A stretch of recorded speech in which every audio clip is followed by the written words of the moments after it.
Hi అండి, అందరికీ నమస్తే. విజయమరెడ్డికి స్వాగతం.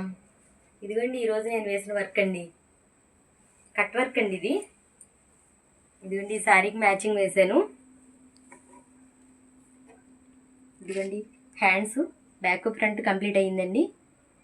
ఈ హ్యాండ్స్కి ఒక్కొక్క హ్యాండ్కి మ్యాక్సిమం 3.5 గంటలు పట్టిందండి. ఒక్కొక్క హ్యాండ్కి అంత టైం పట్టిందండి ఈరోజు. 2 హ్యాండ్స్ ఇవి బ్యాక్ ఫ్రంట్ మొత్తం వర్క్ అయితే మాత్రం ఇంచుమించు దగ్గర ఒక 10 గంటల పైనే పట్టిందండి. బ్లౌజ్కి వర్క్ అయితే ఏ విధంగా ఉందంటారు? కామెంట్ చేయండి. ఇప్పుడే స్టోన్స్ అంటించానండి, అందుకని ఇక్కడ అసలు టచ్ చేయట్లేదు. చాలా నీట్గా వచ్చిందండి వర్క్ అయితే. నచ్చిన వారు లైక్ చేయండి, షేర్ చేయండి, కామెంట్ చేయండి ఏ విధంగా ఉందో. వర్క్ కావాల్సిన వారు నా వాట్సాప్ నెంబర్కి మెసేజ్ చేయండి.